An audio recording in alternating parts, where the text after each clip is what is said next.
Kasaysayan ng pag-unlad ng wikang Filipino. Ang mga unang naninirahan sa Pilipinas na kabilang sa pangkat ng Austronesian ay lumipat sa mga isla noong 3000 BCE. Tinila nila ang kanilang mga wika sa kalaunan ay umuunlad sa tinatawag na mga wikang Malayo-Polynesian. Panahon ng katutubo. Ang baybayin o alibata ay ginagamit sa komunikasyon at ito ang binubuo ng 17 simbolo, 3 patinig at 14 katinig.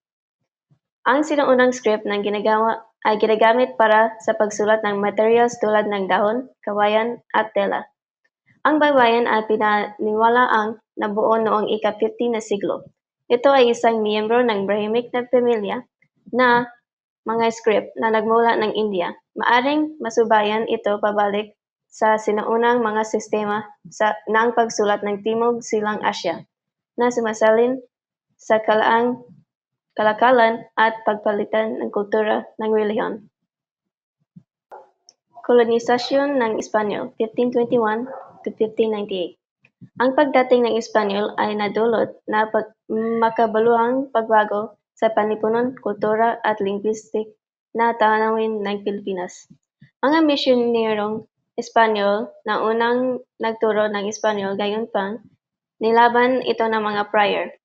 Ang script ng baybayin ay pinalitan ng alpabetong Romano o abecedaryo at naging wika ng relihiyon, pamahala at edukasyon ng Kastila. Panahon ng Amerikano, 1598 to 1946. Pagkatapos ng digmaang Espanyol, Amerikano noong 1598, nagkontrol ng Estados Unidos ang Pilipinas. Sa panahong ito, pinalitan ng English ang Espanyol, pinakikilala ng mga Amerikano ang publikong edukasyon at sinaysay ng mga guro, tinatawag na Thomasites. Ang paglipat ng English sa formal na ginagawa ng Commission ng Scorman noong 1899.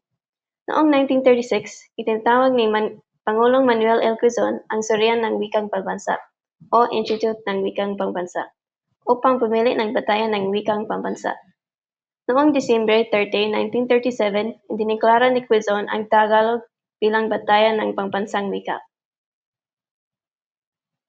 Panahon ng Hapon, 1942 to 1945. Ang panahon ay kilala ng gintong panahon ng Tagalog o Golden Age of Tagalog dahil sa makabuluhang pagdami ng panitikan na kasulat ng Tagalog. Noong panahon sa panakop ng Hapones, naging opisyal ang wika Tagalog at Lipongo. Ang mga nasyonalistang Pilipino na kilala bilang purista ang nagtulak ng Tagalog ay maging pambansang wika, hindi lamang ang batayon rito.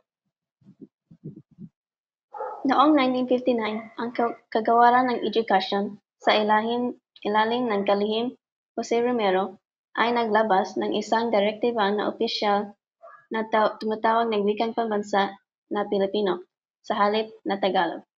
Pebrero 2, 1987. Artikulo 14, Section 67 ay nagsaad ng sumusunod. Section 6. Ang wikang pambansa ng Pilipino ay Pilipino.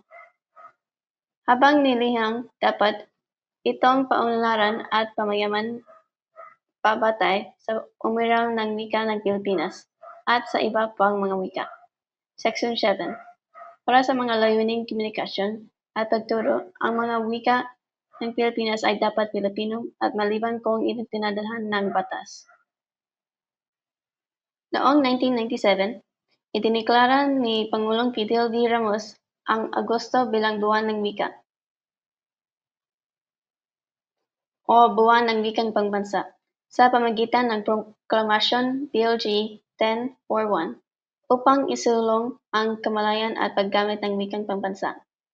Noong 2010 to 2018, mga pag-unlad, ang K-12 program ay inusulad noong 2010 ay nagbigay diin sa pagturo ng Pilipino at mother tongue. Noong 2013, ginagawa ng pinagong curriculum ang Pilipino bilang isang pangunahing asignatura.